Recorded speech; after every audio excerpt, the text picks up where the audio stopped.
Gloria al Señor. Discipulado número 73 del libro de Deuteronomio y la tercera meditación sobre el tema la muerte en el madero y el Cristo.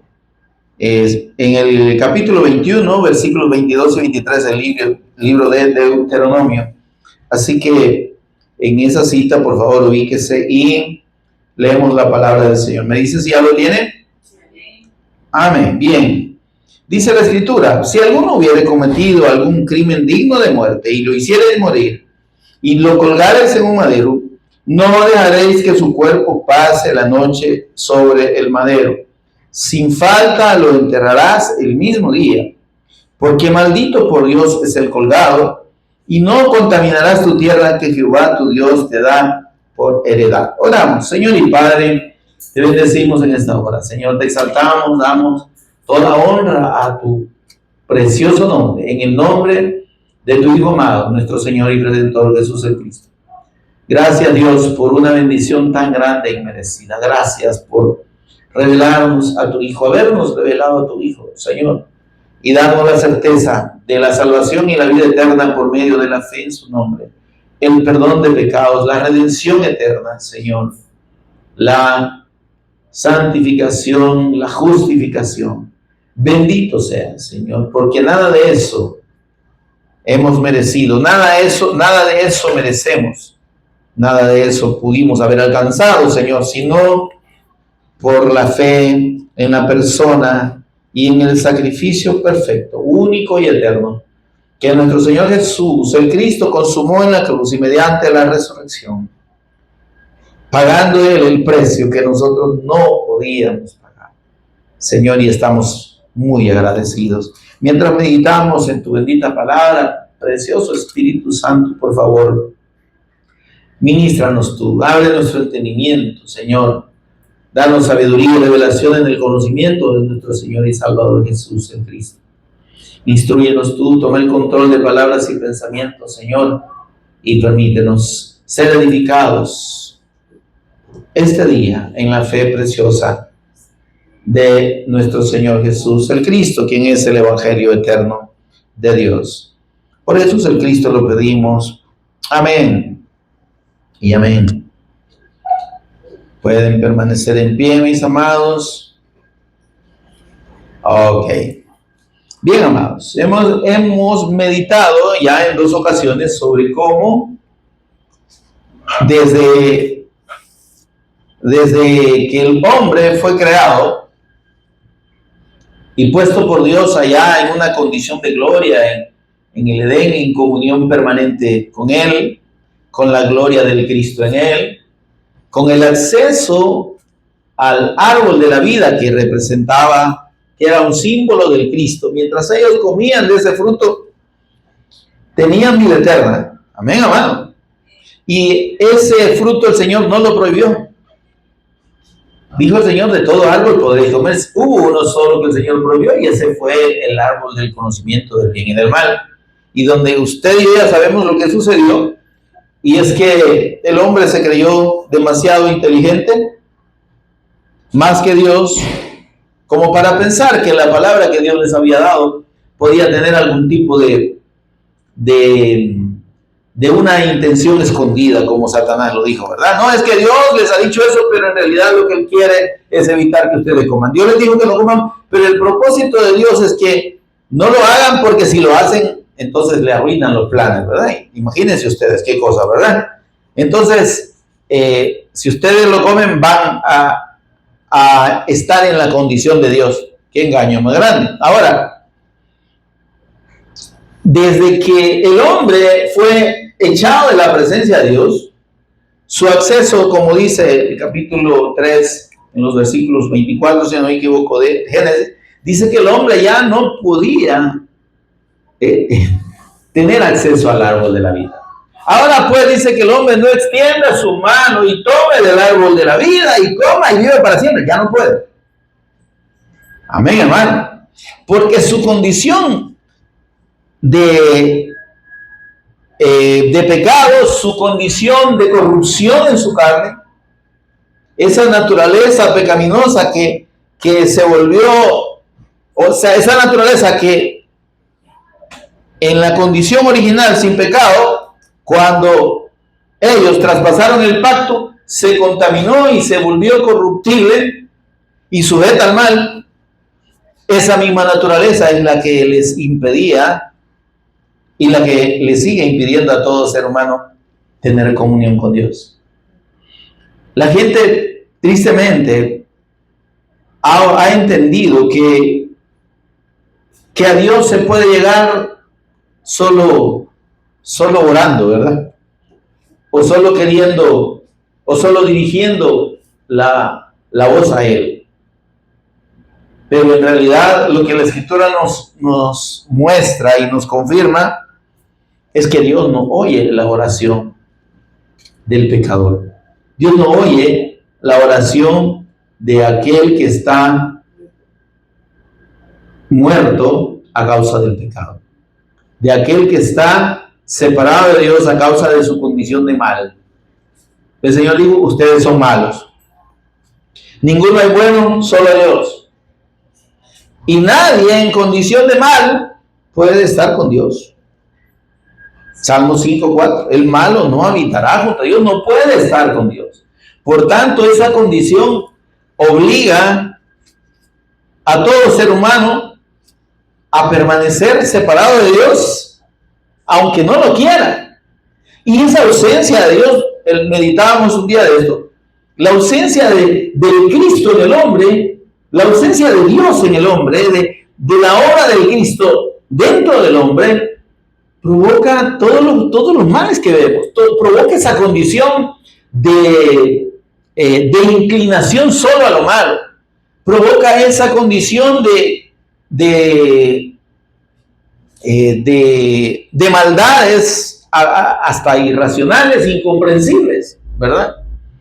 Cosas que ni nos imaginamos las personas son capaces de hacer, ¿verdad? Como una jovencita de 17 años que mató a su hermanito de 1 año porque le botó el teléfono y se lo quebró. A martillazos. Imagínense ustedes.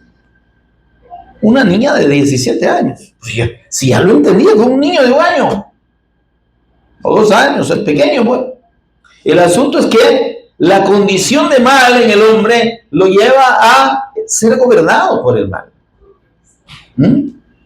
Leía yo el caso de una niña que a los 6 años, en una evaluación con un psicólogo, ella le confirmó con una frialdad, pero increíble, al psicólogo que tenía pensado matar a su hermano, a su mamá y a su papá.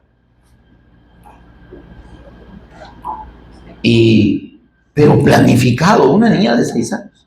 Ahora, había factores ahí de abuso y lo demás, y otras situaciones, pero el hecho es que, imagínense, hasta qué extremo uno puede pensar que un niño de 6 años pueda tener pensamientos así, de muerte, ¿verdad? De matar y de causar daño a otra persona. Pero hay un potencial de maldad en el hombre con el que nace. O sea, el mal ya lo traemos de herencia. Entonces, por eso mismo es que el árbol de la vida, ese árbol de la vida representa la vida de Dios en el Cristo. O sea, un árbol que está vivo y que produce un fruto y que ese fruto es la vida eterna. Amén. Ahora, cuando vemos que los israelitas, el pueblo de Israel es salvado y sacado de la esclavitud de Faraón, de Egipto, y llevado por Dios al desierto, llegan a un punto donde dice la Escritura que no había agua, tenían 3 días de no beber agua o no tener agua, y llegan a un lugar donde había aguas amargas. Y entonces le dice Dios, toma un árbol verde, y arrójalo en el agua. Y ese árbol verde, hermanos, ya lo explicamos, representa al Cristo, ¿verdad? Que es prácticamente desarraigado y dado para dado a muerte, entregado a muerte por Dios para redimir al hombre. Y el Señor lo dijo con mucha claridad en Lucas 23:31, cuando iba cargando ese madero, hermanos. Mire esto. Veamos aquí cómo está la relación del madero. Aquí estamos analizando por qué el Señor dice, maldito el colgado en el madero. Porque ese madero, hermano, mire por favor, ese madero nos representa a usted. Ese árbol, ese madero, ¿qué es? Está cortado, no tiene vida, es una materia inerte, es una madera seca. ¿Está conmigo, hermano? Entonces, por eso que es importante entender el significado del sacrificio del Cristo y Él llevando un madero y siendo colgado en un madero. Amén, hermano. Porque precisamente ese madero nos representa a nosotros. Él nos cargó con toda nuestra inutilidad, con toda nuestra imposibilidad. Nos llevó el árbol verde al árbol seco. Amén. Para morir sobre el árbol seco, para darnos vida. Amén, hermano. Entonces, por eso es que el Señor le dice a las mujeres, no lloren. Mujeres de Jerusalén le dicen, no lloren por mí, lloren por sus hijos. Revisamos Lucas 23:31, por favor. Estamos como recapitulando un poquito, pero hermanos, entendiendo esta relación. Versículo 28 de Lucas 23. Jesús, vuelto hacia ella, les dijo, hijas de Jerusalén, no lloréis por mí, sino llorad por vosotras mismas y por vuestros hijos. Versículo 31. Porque si en el árbol verde hacen estas cosas, en el seco, ¿qué no se hará? El árbol seco somos usted y yo. Amén. Y el Señor estuvo dispuesto, como dice el Espíritu Santo, en boca del apóstol Pablo, en Filipenses capítulo 2, dice que Él se despojó a sí mismo. Ese acto de despojarse equivale a ese desarraigo y morir. Amén. Porque no, un árbol desarraigado, ustedes saben que muere. Amén. Entonces, ese desarraigo equivale al renuncio del Cristo a su condición de gloria. Cuando al humillarse, dice, tomando forma de un servidor. ¿Sí? Un siervo de Dios, por cierto, ¿verdad? Y dice que se humilla y se hace obediente hasta la muerte. Y ahí vemos entonces cómo en la crucifixión del Señor, en su muerte en la cruz, estamos ahí, digamos, siendo la causa de su muerte. Por lo que el Señor estaba muriendo. Amén. Cuando nos encontramos allá en el desierto, además, en un momento en el que los israelitas renegaron contra el Señor y se quejaron, y entonces el Señor dijo, esto me lo voy a acabar con una plaga, ¿verdad? Y les mandó serpientes venenosas que picaban y mataban. Y entonces dice que Moisés oró al Señor porque estaba muriendo mucha gente. El Señor había mandado ese juicio por su incredulidad, por su dureza, ¿verdad? Y entonces Moisés viene delante del Señor y el Señor le dice, prepárate o hacete una serpiente de bronce y colócala sobre un asta de madera. Venga, hermano, un asta de madera, una vara alta, y esa serpiente iba a estar allá en el extremo de esa vara. Y le dice el Señor, y ponla en el centro del campamento, y todo el que fuere mordido por las serpientes y vea a la serpiente de bronce, se librará de la muerte. no morirá. Mire qué preciosa figura, ¿verdad? Preciosa en este sentido. Y el Señor dice en Juan capítulo 3, vamos a Juan capítulo 3, Lucas, Juan, ahí adelantito de Lucas donde nos quedamos.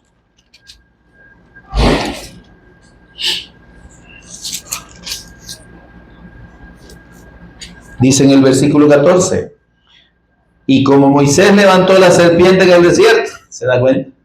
No era fortuito, no era casual ese acto de Dios. ¿Qué sucedía con la condición de esta gente que había ofendido a Dios, que había renegado contra Dios, que estaba siendo incrédula, que había sido incrédula con Dios? Y Dios los condena a muerte por esa incredulidad. Mira esta figura. Los condena a muerte porque les manda esa serpiente. ¿Y quién tenía antídoto en aquel? Bueno, ni se sabía, ni se tenía idea de ese concepto del antídoto, ¿verdad? Es que en aquel tiempo, si alguien era picado por una serpiente venenosa, moría y punto, ¿verdad? Entonces, pero veamos esto. El que era picado estaba condenado a muerte. De hecho, merecía la muerte porque era un juicio de Dios. Pero, aún estando condenado a muerte, lo que lo salvaba de la muerte era ver a aquella serpiente de bronce, reconociendo su error, reconociendo haber pecado contra Dios.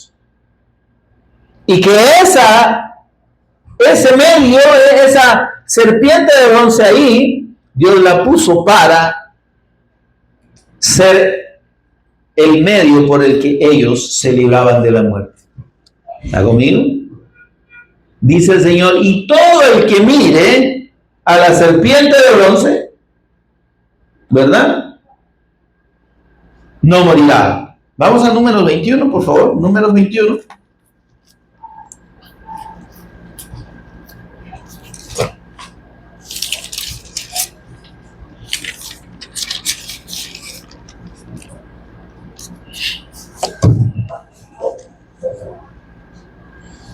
Miren,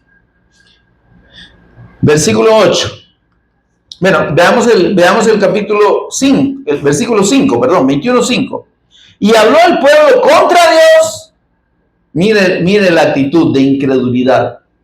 Eso es lo que provocó la ira de Dios y lo que los condenó, en este caso, a morir a esos incrédulos. Dice, habló el pueblo contra Dios y contra Moisés, diciendo, ¿por qué nos hiciste subir de Egipto para que muramos en este desierto? Pues no hay pan ni agua, y nuestra alma tiene fastidio de este pan tan liviano. Estaban renegando contra el Cristo. Mire esto, por favor. Porque ese pan, le recuerdo, era el maná.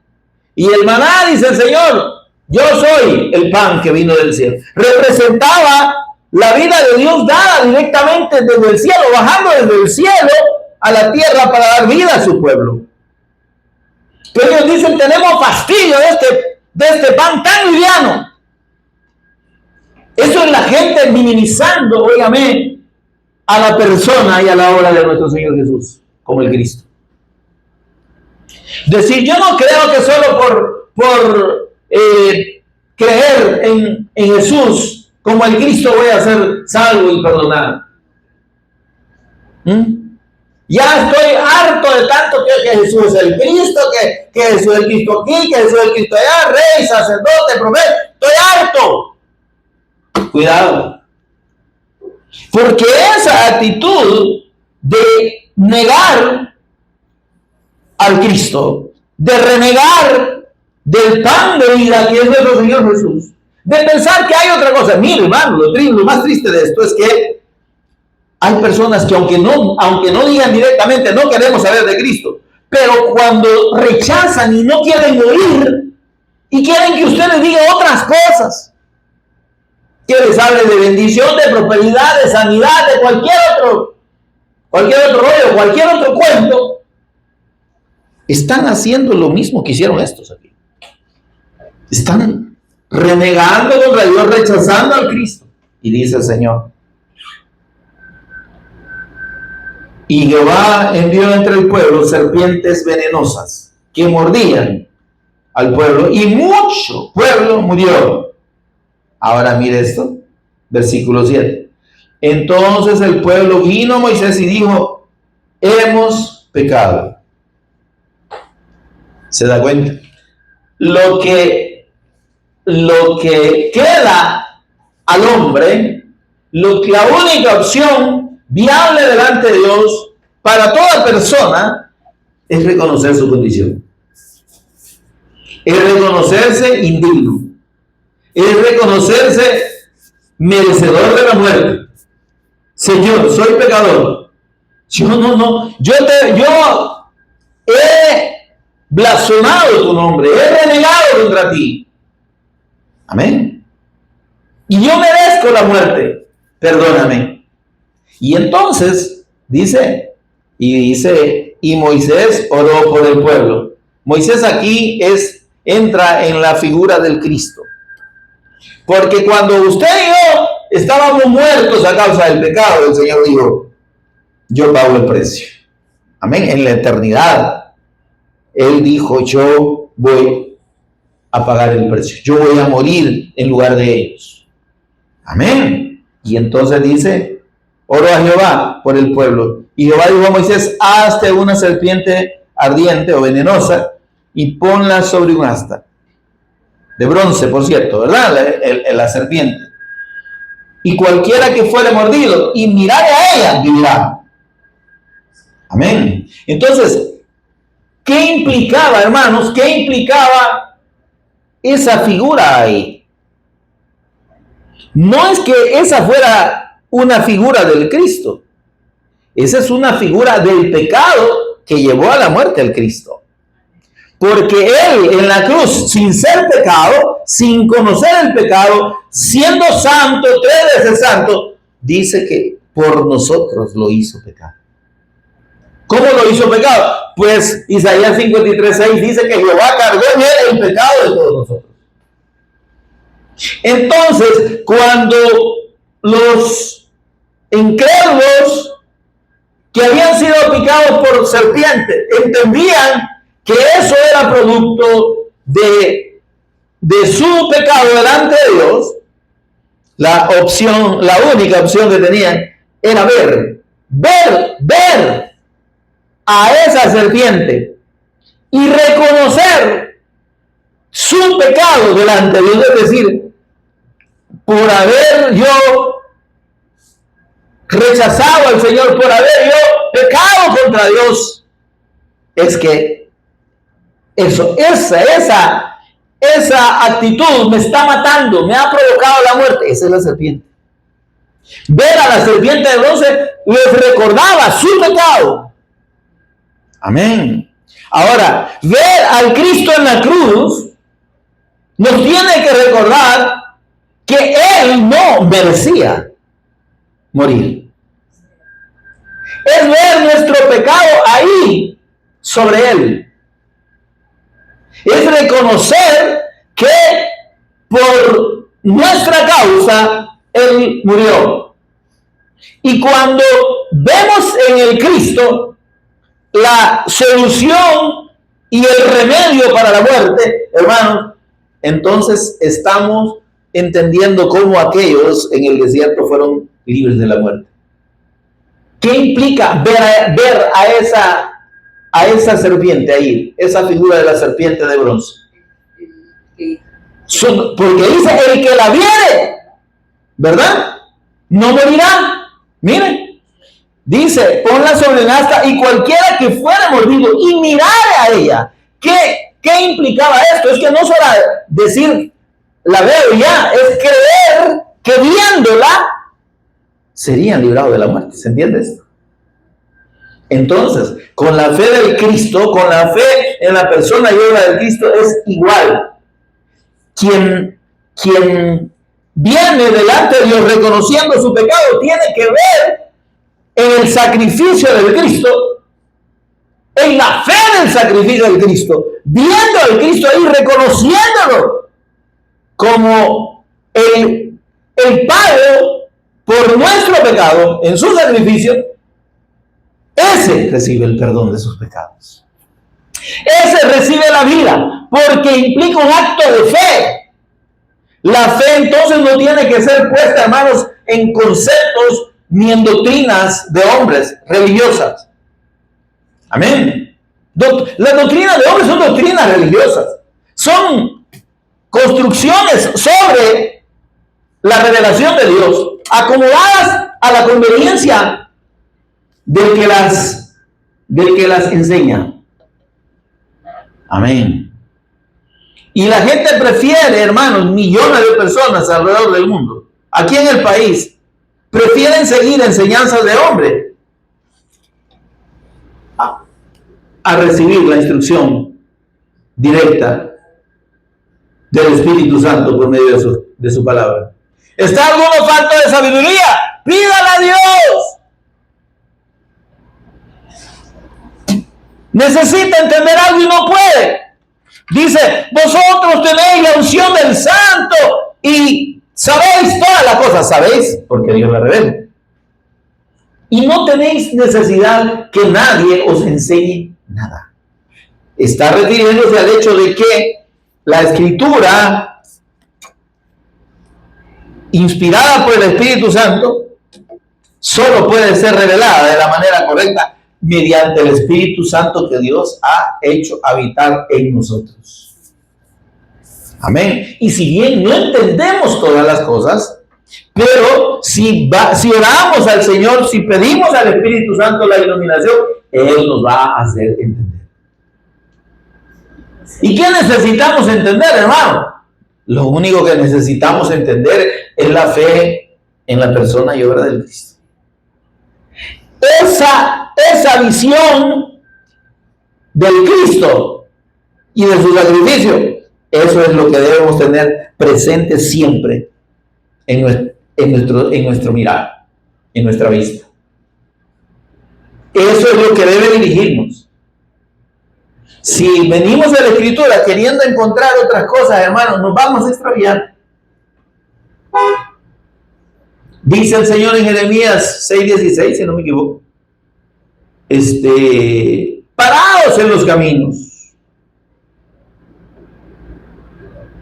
y preguntad por las sendas antiguas.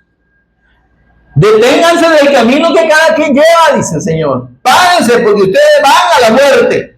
Cada quien siguiendo lo que quiere hacer, cada quien siguiendo la religión que quiere y obedeciendo la doctrina que mejor le parece. Deténganse, párense en los caminos y pregunten por las sendas antiguas. Pregunten lo que Dios dejó a través de sus profetas en las Sagradas Escrituras. Y dice, y preguntad cuál sea el buen camino. Se da cuenta que cuando venimos a la Escritura no tenemos que andar buscando otras cosas más que el buen camino. Es uno solo. ¿Y quién es ese camino? Hola. Es el Cristo, es nuestro Señor Jesús. Él dijo, yo soy el camino. ¿Quieren saber? Allá cuando Dios estaba mandando por medio del profeta a buscar el buen camino, yo soy ese buen camino. Preguntar cuál sea el buen camino, dice. ¿Y qué? Y andar por él. Es que, hermano, la fe del Evangelio no es solo decir yo creo que Jesús es el Cristo. Es vivir y caminar en él. Es vivir y caminar en la fe de él. Y aquí estamos demostrando esa fe. Amén, hermano. Porque desde el momento en que usted y yo nos declaramos necesitados absolutamente de la fe del Cristo y ser edificados en esta fe para que nuestra vida en el Espíritu crezca, hermano, desde ese momento, hermanos, estamos en el camino correcto. Porque cuando pensemos que ya no necesitamos, no, dice mucha gente, yo ya entendí, sí, ya entendí lo que es el Evangelio. Ya entendí que Jesús es el Cristo. Él es rey, sacerdote y profeta. Mire, qué bonito. Y él, ¿y qué más? Ahí se va a quedar. ¿Cree usted creen que conocer que Jesús es el Cristo es suficiente? Necesitamos creer. Y necesitamos creer con la fe de Dios. ¿Cuál es esa fe de Dios? Camine. Creyó, le fue revelado y entendió que Jesús es el Cristo. Amárrese los zapatos, apriétese el cinturón y empiece a caminar en la senda de los justos, sometiendo nuestra vida a la guía del Señor. Pero yo tengo los pies chuecos, dirá alguien, y a mí las patas me agarran para el monte. Dice el Señor, Él va a enderezar tus veredas. Hará sendas derechas para tus pies, para que los torcidos no se salga del camino. Una sierrita que va a estar ahí para cortarnos los dedos que salga. Pero el Señor nos va a mantener en su senda. Amén, amado. Por eso es que dice el Señor, y Moisés hizo una serpiente de bronce y la puso sobre un asta. Esa asta es un asta de madera. Recordemos, aquí la figura del madero. Amén. Entonces, ¿qué dice? ¿Qué nos dice el asta de madera? Es un árbol seco. ¿Por qué está seco ese árbol? Porque está muerto. Porque ella no tiene vida. ¿Por qué no produce nada? Por el pecado que lo llevó a esa condición.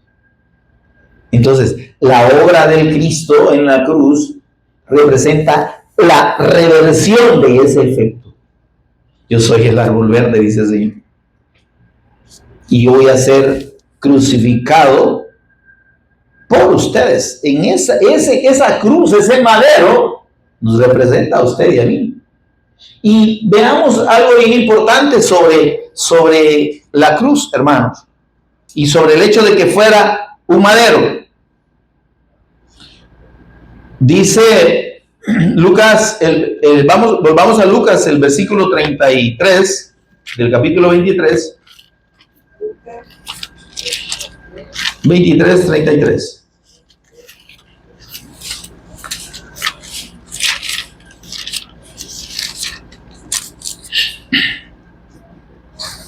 Mire esto. Y cuando llegaron al lugar llamado de la calavera, le crucificaron allí. Amén. Dejemos ahí. Quiero que nos concentremos en esa palabra, le crucificaron. Y esta crucifixión, hermanos, ¿a qué está haciendo referencia? Mire, hermano, cuando hablamos de la cruz, no estamos hablando de un símbolo, ¿verdad? Como tal, estamos hablando, hermanos, de un medio en aquel momento, de un medio de muerte. La cruz significaba la peor de las torturas para los condenados a muerte por el Imperio Romano. Era como decir que la silla eléctrica de esos tiempos, ¿verdad? Pero en el caso de la silla eléctrica, solo el ratito, ¿verdad? Donde los electrocutan. No, es que los condenados a muerte por crucifixión pasaban días y a veces semanas ahí padeciendo, siendo torturados en esa postura en la que eran crucificados. Y entonces, aquí, hermanos, tenemos una referencia histórica muy abundante en relación a cómo los romanos ejecutaban ese castigo. Y, hermanos, entonces ahí tenemos que había, es la clásica figura que está del palo vertical y el palo horizontal, ¿verdad? En forma de T. Algunos lo hacen digamos, una parte excedida del palo vertical, ¿verdad? Pero lo importante es que, hermano, esa forma de la T, de la cruz, implicaba precisamente los dos elementos de tortura o de la forma en que eran sometidos a esa tortura los presos. Y eran ese madero que el Señor Jesús cargó, hermanos. Es correcto, si usted ve la película de Mel Gibson, de La Pasión del Cristo, usted encuentra exactamente lo que históricamente se entiende de cómo el Señor fue crucificado. Él no llevaba la cruz, algunos la ven con la cruz ahí cargando los dos palos. No, lo que el Señor cargó es nada más lo que correspondía al patíbulo. Las dos piezas de la cruz era el palo vertical, se llamaba estipes, y el madero horizontal, que era el que cargaban los condenados, era el patíbulo. De ahí el famoso patíbulo que se conoce, ¿verdad? Que cuando alguien lo ahorca. Pero en realidad ese patíbulo, ¿verdad? O patíbulo, era ese enorme trozo de madera que cargaban sobre el que lo crucificaban de las muñecas, ¿verdad? Lo clavaban de las muñecas con unos clavos de unos 12 centímetros, más o menos así. Que era unido a ese patíbulo, a ese estipe, ¿verdad? Que es el palo vertical, era subido ahí, como usted lo ve ahí en la película, lo puede ver en la película de Mel Gibson. Así exactamente se ejecutaban esas condenas a muerte, porque eran condenas a muerte. Ahora, hermanos, ¿por qué es importante esto? Lucas 23:33 dice, le crucificaron, es decir, lo clavaron a ese patíbulo y lo colocaron sobre ese palo vertical. Entonces, aquí, hermanos, hay una tendencia, o hay gente que enseña que el Señor Jesús, como dice Madero, solo era un palo y que entonces él murió así, ¿verdad? Verticalmente, ¿verdad? Las manos así, no así, ¿verdad? Eso no tiene ningún respaldo histórico más, ¿verdad? Porque hay evidencia abundante de la forma en que los romanos hacían esas ejecuciones. Y era de la manera que le explico. Por eso dice allá Filipenses capítulo 2, ¿verdad? Se hizo obediente hasta la muerte, dice, y muerte de cruz. O sea, enfatiza eso por el hecho de que la manera específica de esa tortura era esa. Amén, hermano. Entonces, ¿qué provocaba y cómo esa tortura funcionaba, hermano? O sea, sobre el palo vertical había un pequeño apoyo, ¿verdad? Ahí eran clavados los dos, digamos, las dos junturas de los pies, ¿verdad? Uno sobre otro. Y al final eso generaba una carga sobre el que estaba crucificado terrible de su mismo peso sobre los pulmones. Dificultaba la respiración, era una forma terrible de tortura.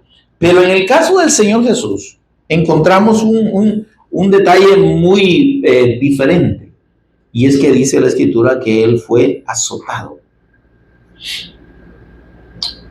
O sea, Pilato ordenó que le azotaran como para librarlo de la muerte, en teoría, ¿verdad? Ya lo azoté, no, queremos que lo mate. Ahora, esos azotes, hermano, están así como está descrito ahí en la película de Mel Gibson, digamos que por lo menos lo más aproximado. Arrancaban la piel, sus huesos de la espalda, las costillas, hermano, estaban expuestas.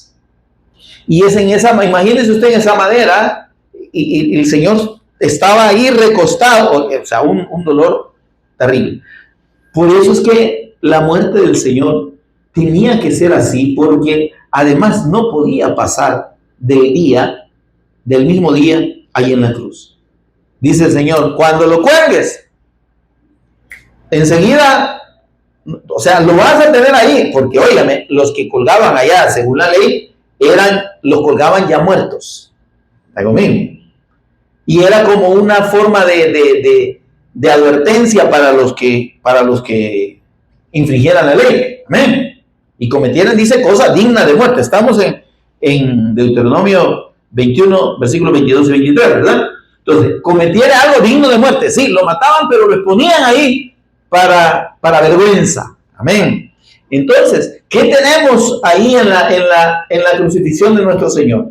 Precisamente que Él llevó nuestra vergüenza. Él padeció en nuestro lugar.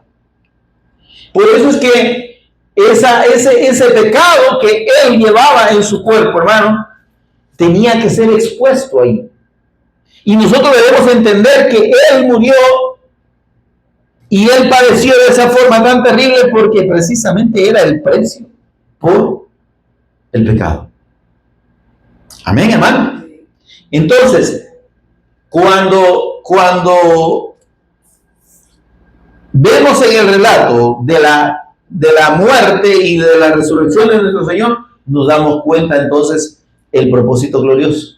¿Y por qué esa cruz?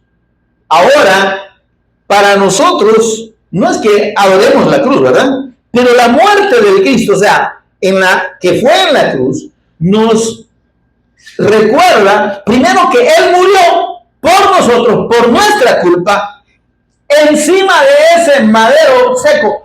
Ese madero seco fue el que produjo su muerte, ¿se entiende eso, hermano? Entonces, es la causa de su muerte. Él llevó ahí nuestro pecado sobre sus hombros y sobre su cuerpo recibió la carga de ese pecado. De modo, hermanos, que recordar la muerte de Cristo tiene que ser el recordatorio de nuestra culpa, de nuestro pecado. Amén. De lo que llevó al sacrificio del Cristo. Pero ¿qué sucede? Que precisamente como el que murió ahí no era cualquiera, como el que murió ahí era santo y sigue siendo santo, y era el árbol de vida clavado sobre el árbol seco que somos usted y yo. Por eso es que en la muerte de Cristo tenemos vida. Amén. Amén, hermano. Por eso es que es gloriosa la muerte del Cristo para nosotros. Entendiendo y siéndonos revelado cómo Él nos redimió ahí, de esa manera. Muriendo, dando su vida, dando la savia de su cuerpo, su sangre. Amén, como el árbol verde, para que usted y yo podamos tener vida. Amén. Amén, hermano. Y entonces,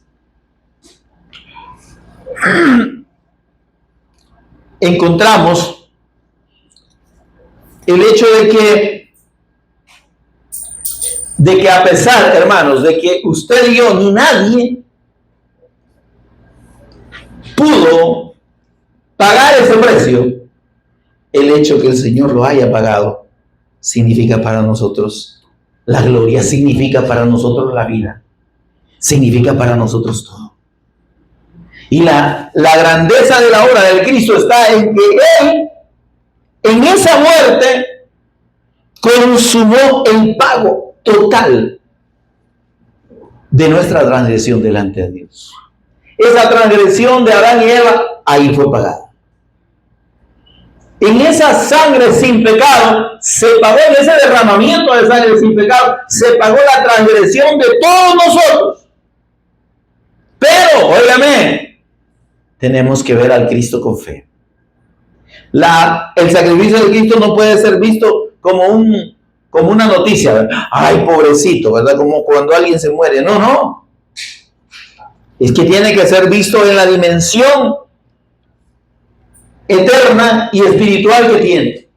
Y es el hecho de que Él ahí nos redimió pagó el precio. Por eso es que cuando expiró dice, antes de expirar dice, consumado es. Todo está pagado. El sacrificio está hecho. Ya no hay más sacrificio por el pecado. ¿Por qué era necesario entonces que el Cristo muriera ahí? Porque ahí se consumaba todo lo que Dios prometió y anunció por medio de sus profetas en las Santas Escrituras. Toda aquella sombra de los sacrificios de animales, del derramamiento de sangre, de las ofrendas por el pecado, en el Cristo se consumaron. Él era el propósito de todos esos sacrificios, apuntaban al Cristo. Amén. Entonces, por eso es que ya no es necesario ningún otro sacrificio delante de Dios. Por eso es que el templo allá en Jerusalén fue destruido. Porque los judíos necesitaban entender que el Cristo ya había muerto. Que el Cristo ya había consumado nuestra redención en la cruz y mediante la resurrección.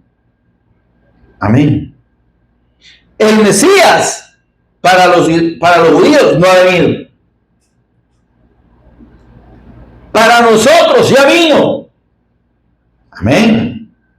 Y para nosotros ese Cordero de Dios prometido desde Adán ya consumó nuestra redención. Amén. Ya pagó nuestro precio. Óigame, ¿y cree usted que no es motivo para que estemos agradecidos y alegres todos los días? De que no hay tal de que pudiéramos nosotros soñar y imaginar en la eternidad alguna manera, otra de llegar a Dios. No había, no hay, hermano, no existe. Por eso es que todo aquel que rechaza la fe del Evangelio, la fe en la persona del Cristo y en el sacrificio de Cristo, todo aquel que piensa que sí, Jesús murió por mí, pagó, ¿verdad? Pero yo tengo que hacer aquí, tengo que hacer allá, ¿sí? Tengo que esforzarme. ¿Y esforzarse? ¿Cómo así? Es que si yo no me esfuerzo, entonces no me voy a salvar. Y entonces, ¿usted quién ha creído? ¿Me explico? Es que si yo no entiendo que la obra del Cristo es todo suficiente para redimirme eternamente delante de Dios, entonces yo no he creído, no soy salvo y por más que haga no me voy a salvar.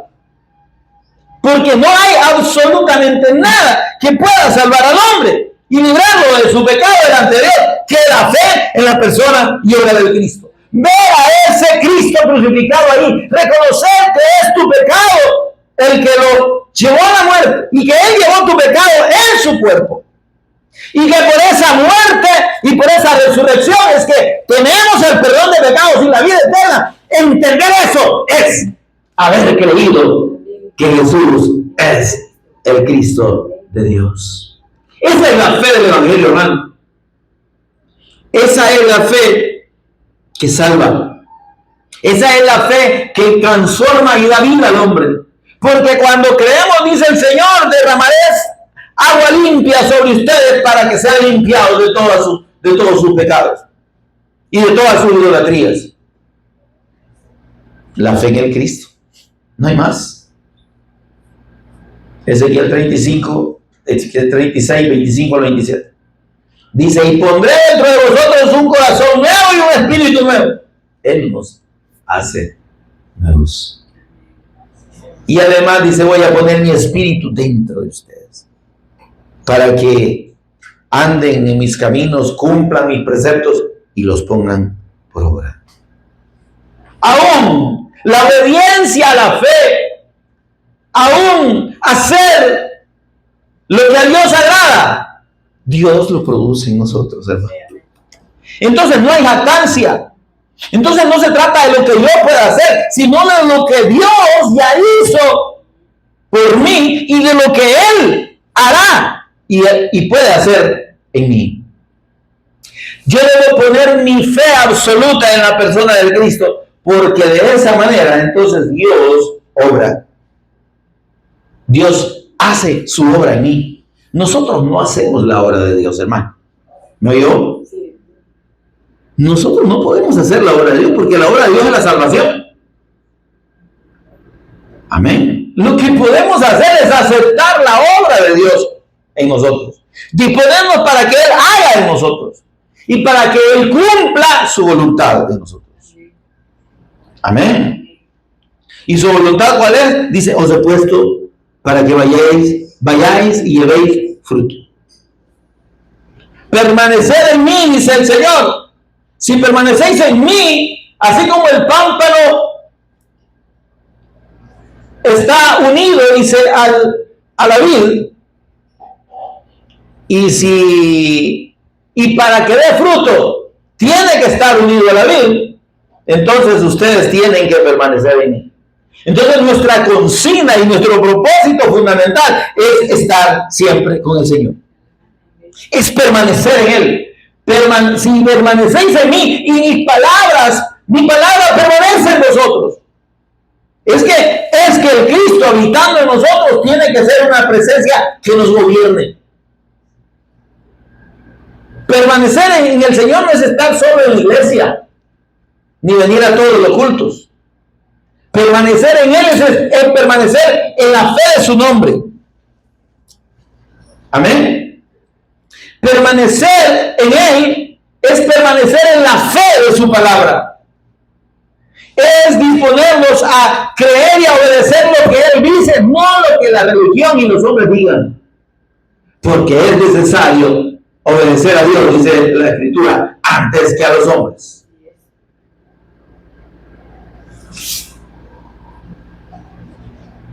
Como el pámpano no puede dar fruto, la rama de la vid no puede dar fruto si no está unido a la vid, dice, ustedes separados de mí no pueden hacer absolutamente nada.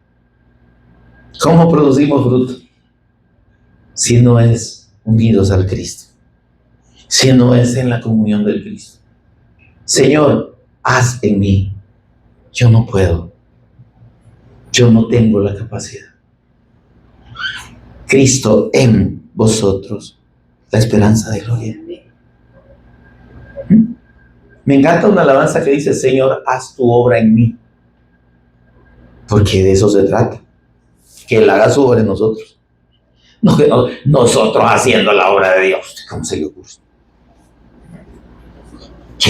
¿Qué obra podemos hacer? Dice que las obras que podemos hacer, ¿sabes cuáles son? No hacer, sino andar en esas obras. Efesios 2:10. Léalo conmigo. Leámoslo juntos, hermano.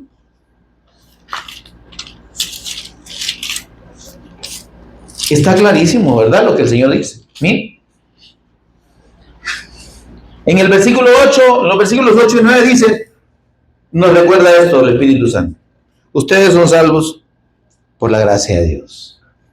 Por esa misericordia, ese favor inmerecido de parte de Dios para ustedes. Por eso es que son salvos. No dice seréis, ya sois.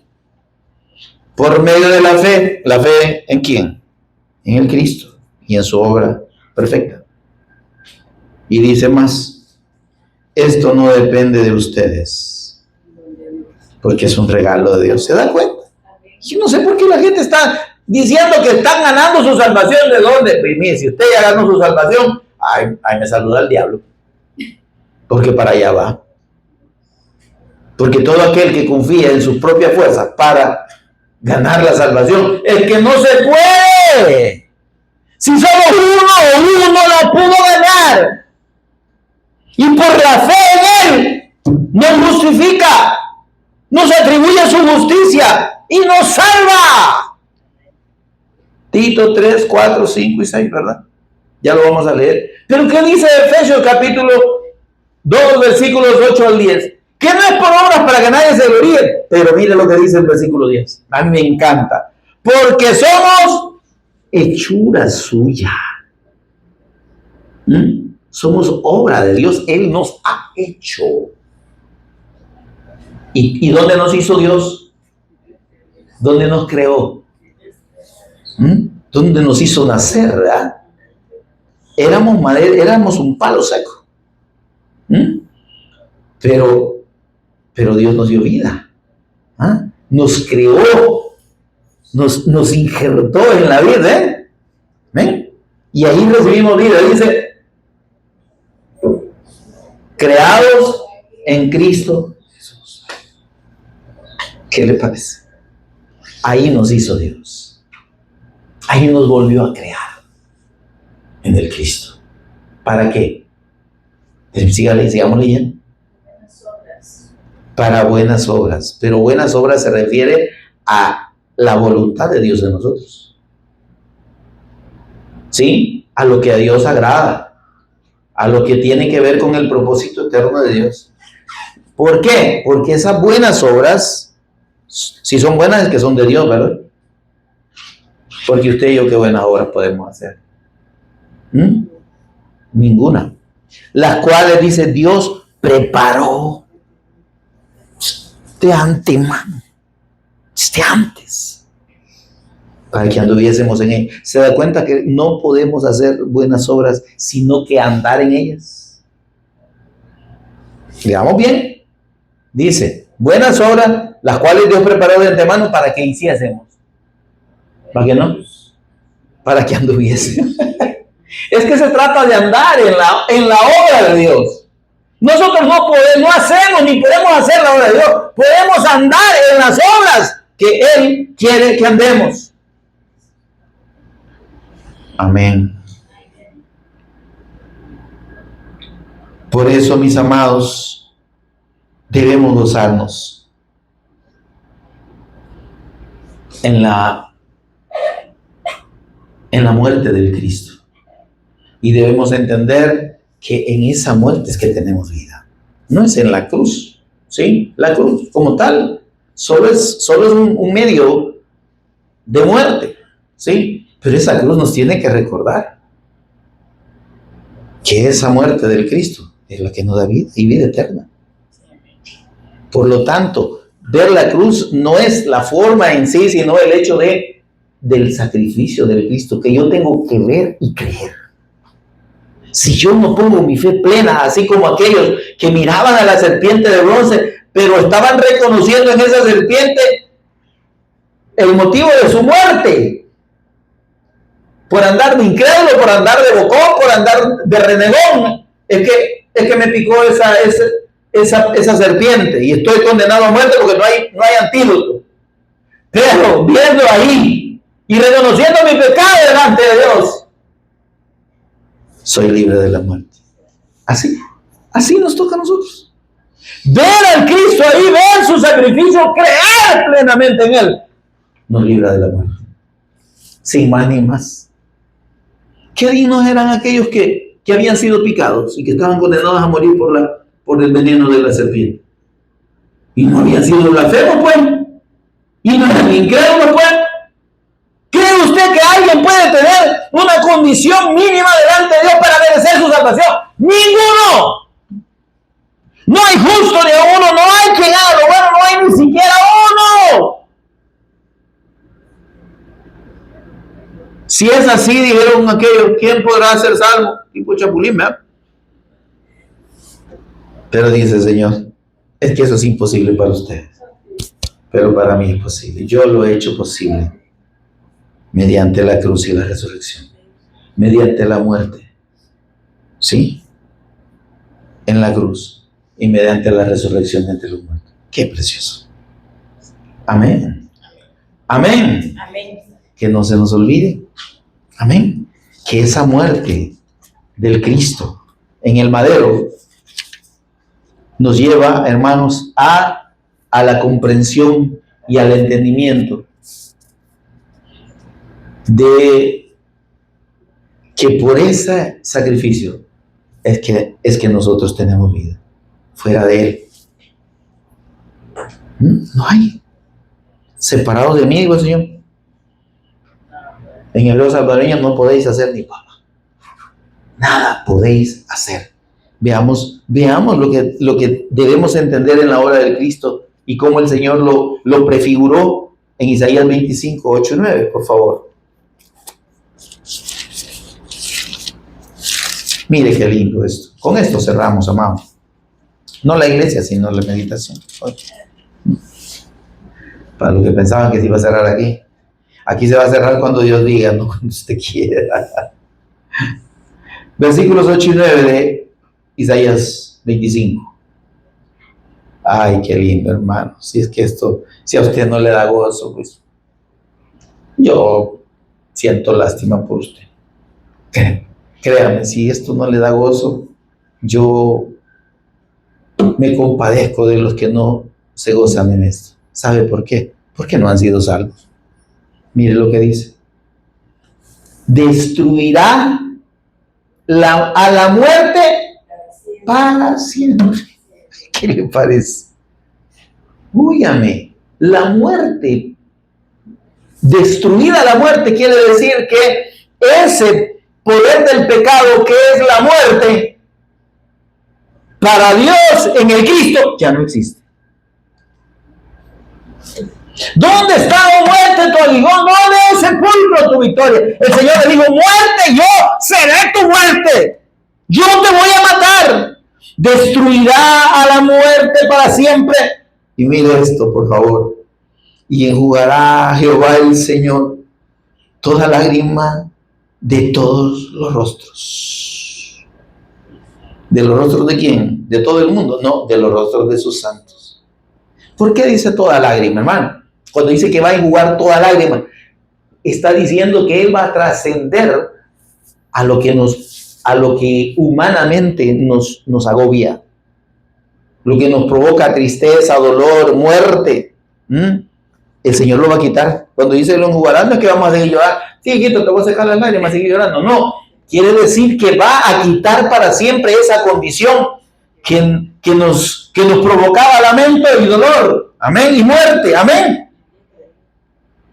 Y enjugará el Señor Jehová toda lágrima de todos los rostros y quitará, pero mire, entienda aquí que no son todos los rostros de todo el mundo, sino de su pueblo, y quitará la afrenta de su pueblo de toda la tierra. La afrenta de su pueblo. Su pueblo es el que cree, hermanos. El que no cree no puede ser pueblo. Dios no está disponible para todo el mundo, ni es accesible para todo el mundo si no es por medio de la fe en el Cristo. Él es el camino, Él es la verdad, Él es la vida. Nadie puede llegar al Padre si no es por la fe del Cristo. Amén. Porque Él quitará la afrenta de su pueblo de toda la tierra. ¿Cómo? Mediante la obra del Cristo. Mire qué dice el versículo 9. Y se dirá en aquel día, el día en que el Señor destruya la muerte y quite la afrenta de su pueblo. ¿Cuál es la afrenta de su pueblo? ¿Cuál era la afrenta de su pueblo? El pecado, hermano. Y la única ofrenda que quitó el pecado delante de Dios es el sacrificio de Cristo. Amén. Y se dirá en aquel día, he aquí. Hola. ¿Está leyendo conmigo o no? Dígalo fuerte. He aquí. Este es nuestro Dios. Le hemos esperado y nos salvará. Este es Jehová, a quien hemos esperado. Nos gozaremos y nos alegraremos en su salvación. Jesús es nuestro Señor y Cristo, y Él es nuestro Redentor eterno. Bendito sea su nombre, mi amado. Denle un aplauso al Señor. Por favor, póngase en pie y gocémonos orando al Señor para dar gracias. Ven Dios y Padre, bendito sea tu nombre. Gracias, Señor, gracias. Gracias, Señor, por tu muerte en la cruz. Por tu muerte a causa de nosotros. De ese árbol seco, Señor, que estaba muerto sin vida, pero que recibió vida, Señor, siendo injertado en ese olivo, en esa savia fresca que da vida. Señor, gracias. Gracias. Gracias. Gracias. Señor, gracias. Nos gozamos en ti y en tu salvación.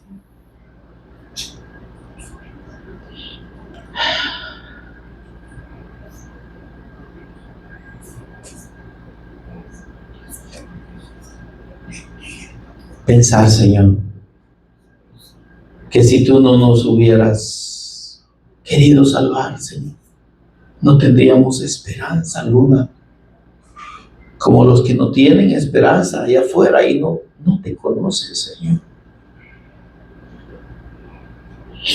Pero tú quieres, Señor, que nadie perezca, Señor, que todos procedan al arrepentimiento. Ayúdanos, por favor, a ser ese medio por el que está ahí condenado a la muerte eterna, Señor, está muerto en pecado, a causa del pecado, pueda oír la palabra que da vida, Señor, pueda oír al Cristo, pueda verlo y pueda creer para que viva, Señor, que viva para ti, para que viva en ti, para que viva para tu propósito. Señor, por favor, como nos has salvado a nosotros, Señor, tú quieres salvar a los que han de creer en ti. Por favor, que seamos guiados hacia esos que han de creer en ti por la palabra que tú has puesto en nuestra boca. Señor, por favor, derrama tu gracia. Espíritu Santo, danos el denuedo, la valentía, Dios, el esfuerzo para ir y predicar tu evangelio, tu palabra, Señor. No hay otra manera en que el hombre pueda ser redimido que viendo al Cristo, creyendo en Él y entendiendo que solo Él, mediante su muerte en la cruz y mediante su resurrección, perdona nuestra afrenta delante de Dios eternamente y nos da vida juntamente con Él en su resurrección. Ayúdanos, Señor. Por Jesús el Cristo lo pedimos y agradecemos. Amén y amén. Gloria a Dios, mi amado.